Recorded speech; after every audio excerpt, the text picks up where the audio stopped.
Welcome back. Now in this video we're going to go over what we can do with our markers if we want to section off different parts of the video. And we can do that with a table of contents, and all we have to do is use our marker code. We want to make sure that our marker is showing.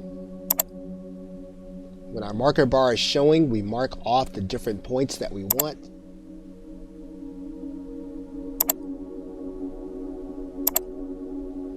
Now, obviously we're doing this arbitrarily. You would obviously do this according to your content. Then we would rename each marker. Okay, so now that we have our chapters lined up, we have them marked off, what's going to happen is that Camtasia, when it produces the video, it's going to give people the opportunity to skip ahead through different elements of the video based on the chapters that we have designated. Now again, this is another interactive video, and the only way they're going to be able to do that is if they use the smart player. So we can have this on screencast.com, or we can have it on our server. And one of the things that we like to show you in this video is how the filing system works and how you would actually put it on your server. We've already seen how you'd put it on screencast.com. But now let's go ahead and process this video. We can walk through the table of contents process, and then we can actually see how the file structure will be. So what we're going to do is we're going to go and we're going to now create a local file. And now that we have the custom production settings, we can go forward. We're going to choose the smart player.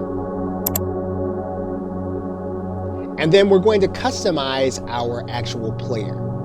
Now, to skip ahead, we're just going to work with the table of contents. We want to make sure it's ready and that it's searchable. And then we're going to click Next.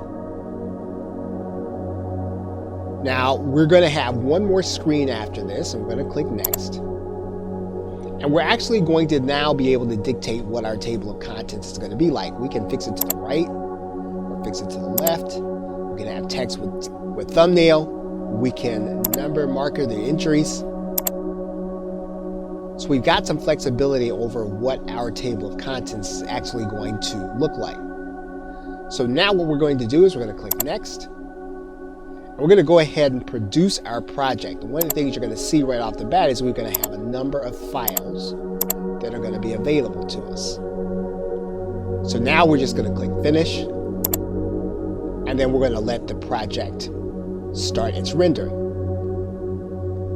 Now the video is complete, and you can see that we have our table of contents. It's clickable.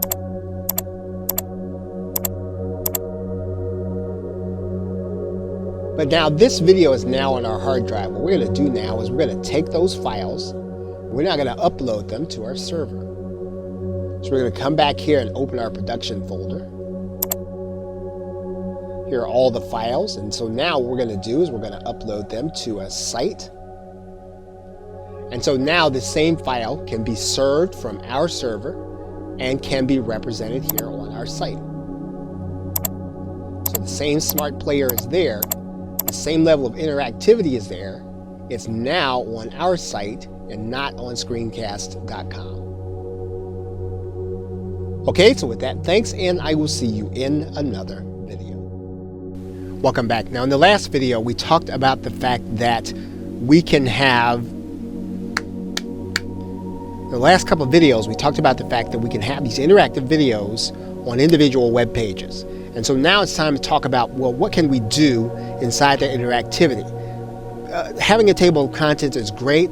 It may or may not necessarily direct people in the way that we want. It doesn't necessarily elicit information from them. It does make for a more pleasant experience for the user. However, using hotspots is one way for us to be able to direct a user who's watching our video to take an action.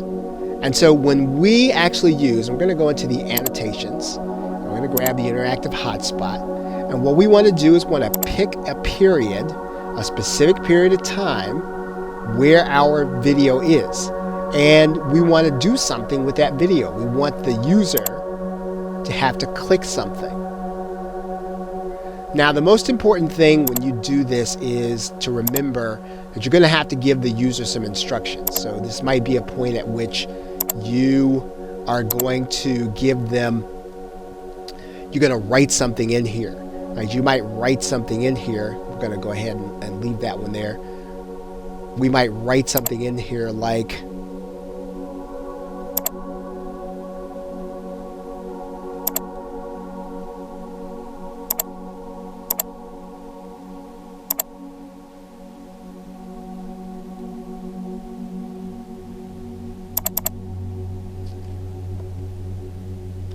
right, so we give them some instructions. Click explain if you want to talk to someone personally. And we want the hotspot then to do something, right? We want them to click on that word explain.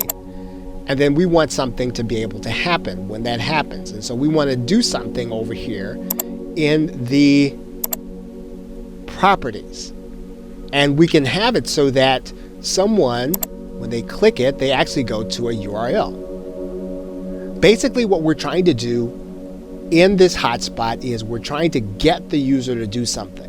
And again, if you combine this with being able to be on a specific web page and have this interactive video where you're going to give them some information, and then at each point you're going to compel them to a call to action, and when they take that call to action, send them to a specific website, you then have interactive marketing and customer service, keeping them engaged. And we go beyond trying to entertain or just inform people, but to get them to take some kind of action. And that's really what interactive hotspots are at the heart of.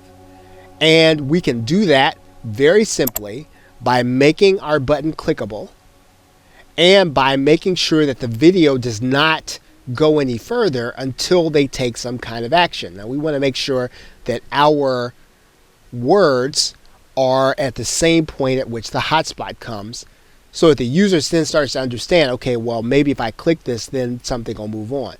Everything depends on the kind of instructions that you're able to give.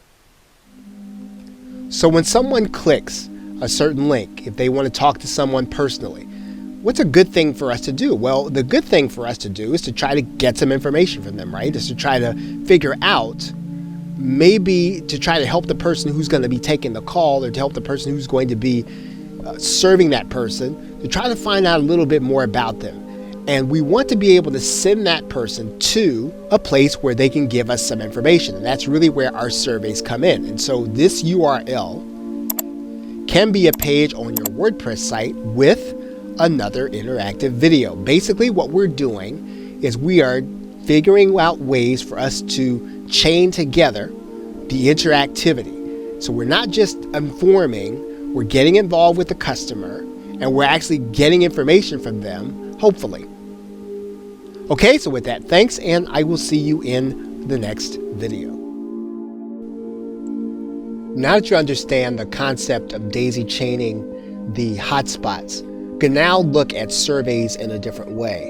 And so what we're going to do is we're going to open up the quiz. Even though we're not really looking to quiz anyone, we're really looking to do a survey. And so we're going to ask some questions. I'm going to write a question in here. And so what we're going to do is we're going to display the feedback. And so if a person answers a certain way, we want something to happen. So we're going to write in here. Now, we're not thinking in terms of quizzing and righting and wrong. The question is, who is your favorite copywriter? And there's an answer. So if the person says Dan Kennedy, well, then we want to send them to, maybe it could be our affiliate link, maybe it could be our site, maybe it could be something where we are doing something that is representative of Dan Kennedy. We want to put that in there. Now, if you follow this, what you also could do, now that you know you can put another video survey on your site, is you can send the person to the next survey to narrow down their answers. So in other words, they answer the first question, and maybe you want to send them to a follow-up question. Well, then you're going to have a video there and another set of questions. And you can do that by dictating what URL they go to, and you can actually have the video embedded in your WordPress site, or you can have it hosted on your site. It really doesn't matter. But you can deliver them to another interactive video where they can answer another question. Ultimately, your goal is to get them to some place where it's going to be advantageous for them, the customer. Now, you want to be able to make sure that the viewers don't see their results. We do want to score the quiz though. Okay, now when all of these elements are where we want them, we've got a survey there. We're going to send the person someplace. They're gonna see their feedback, and so now what we want to do is we want to start the processing. And when we get to this page in the production wizard, we know that quizzing is now available. It's now no longer grayed out. So what we can do is we're going to continue to go forward. And now we're going to produce our video. Now, one thing that we also get the opportunity to do is we get the opportunity to customize our quiz. Now, this is the table of contents section. We go past that and we get to customize our quiz. And this is where we make sure that we're communicating the right things to our prospect, our customer, or our acquaintance. We want to make sure that our button says take a 5-minute survey or a short survey, and that we have niche-specific information in these spaces so that when they see our quiz, they are not unfamiliar with it, and it's going to make sense that they should want to take the survey in order to get something that you've promised them. But you do have the opportunity to customize this information at the last screen before processing.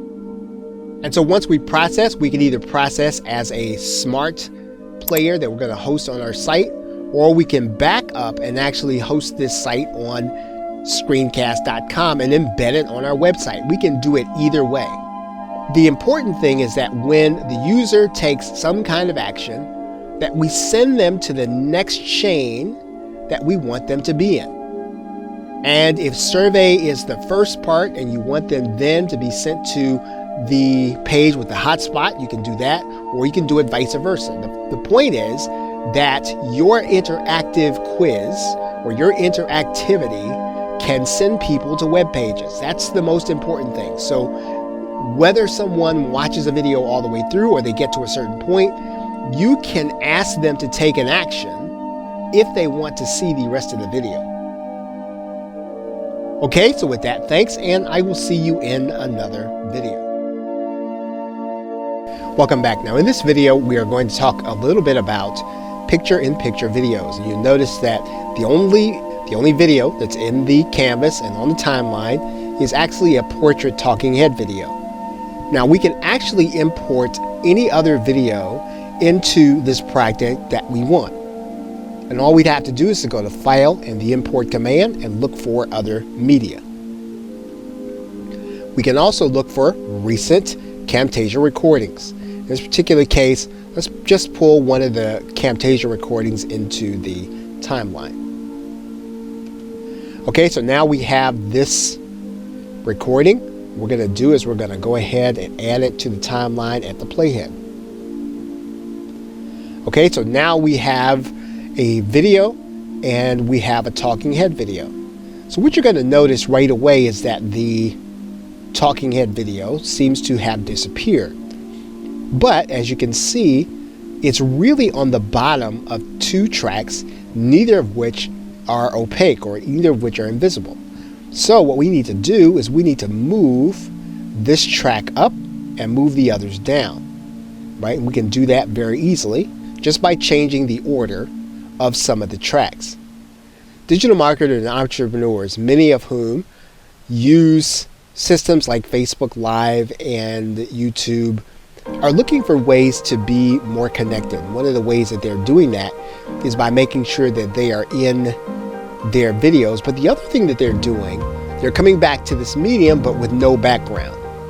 And so you may be wondering how people are doing that. So how are they appearing as if they are literally on top of the screen? One of the first things you actually just did, you just made sure that your talking head video was on top of the timeline. Right now we do not have a green screen, but if we did, all we really need to do is we need to take care of that color.